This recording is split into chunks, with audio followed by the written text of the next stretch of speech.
வணக்கம் நண்பர்களே, தோழிகளுடன் ஒரு சண்டே விலாக் பார்ப்போமா? இந்த வீடியோ எடுத்துட்டு இருக்காங்களே, இந்த நண்பர் பேர் தான் பெல். இவங்களுக்கு ஷாப்பிங் பண்ண தான் ஒரு 3 பேர் கூட போயிருந்தோம். ஃபர்ஸ்ட் ஜூடியோ தான் போனோம், ஷாப்பிங்லாம் பண்ணி முடிச்சிட்டாங்க. பட் நம்ம பெல் நண்பருக்கு வந்துட்டு ஸ்னீக்கர் செட் ஆகலை. அதனால சரணாஸ் போவோம் அப்படின்னு சொல்லிட்டாங்க. வண்டியை சரணாஸ் விட்டோம். பார்க் பண்ண போன இடத்துல நம்ம நண்பர் ஒரு சிரிப்பு சிரிச்சாங்க. போய் அதை கேட்டுவாங்க. இப்படிதான் சரின்னு இந்த பக்கம் வந்தால் கண்ணாடி முன்னாடி வந்துட்டு வித்த காமிச்சிட்டு இருக்காங்க. ஆளை விடுங்கடா அப்படின்னு ஷாப்பிங் பண்ண போனால் பார்த்துட்டே இருக்காங்க. தவிர எதையும் வாங்கின பாடு இல்லை. சரி நம்மளாச்சும் போய் சாப்பிடதான் வாங்குவோன்னு சாக்லேட் செக்ஷன் வந்துட்டோம். டார்க் சாக்லேட் தான் வாங்கியிருந்தேன், சும்மா சொல்லக்கூடாது, சூப்பராக இருந்துச்சு. பட் நம்ம பெல் நண்பருக்கு தான் அது பிடிக்கவே இல்லை. மற்ற 2 பேருக்கும் பிடிச்சிருந்துச்சு.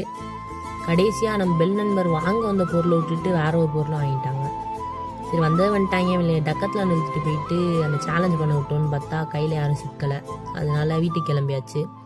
வீட்டில் அருமையான சாப்பாடு, நண்டு மீன் குழம்பு வச்சுருந்தாங்க. சாப்பிட்டு தூங்கிட்டேன். நன்றி நண்பர்களே.